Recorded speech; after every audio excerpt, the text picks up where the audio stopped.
So it was when I read the book, Born to Run, that I realised that there was, you know, a more efficient way of running. And it didn't explain how to. It kind of gave a few little tips or a few little sneak peeks about what it could be.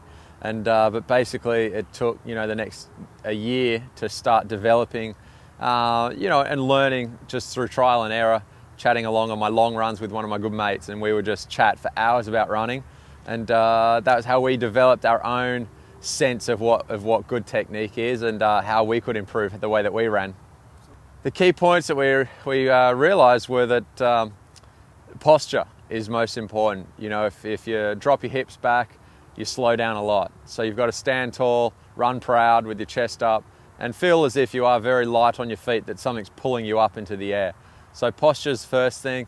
Next most important thing was that where you're landing on the ground, where your foot's impacting, what's happening, and basically for it to be landing underneath you, you know, heel, forefoot landing at the same time, but with more weight in the forefoot was the way that the body was meant to work, the way that we evolved.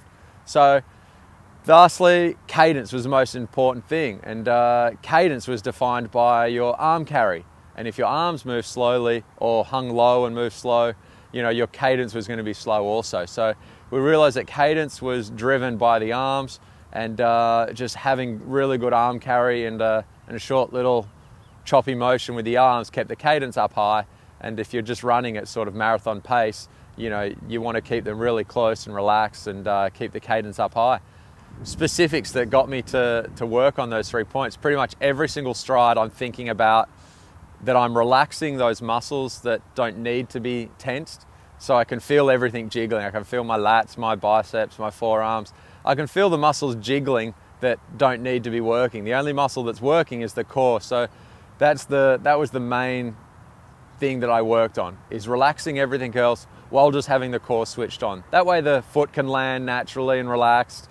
You know, you're standing tall, your hips are forward, and you're standing tall, and your arms are relaxed and will have a good carry. All comes back to just having the core switched on, and having that belly button sucked in a little bit. That helps everything else kind of find its place a lot easier.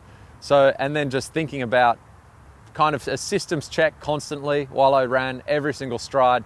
I thought, and I do think about what's happening, and I'd go from the feet up to my top of my head nearly every single stride, where I can improve and what's getting tired, what do I need to work more on as another muscle's getting a bit tired.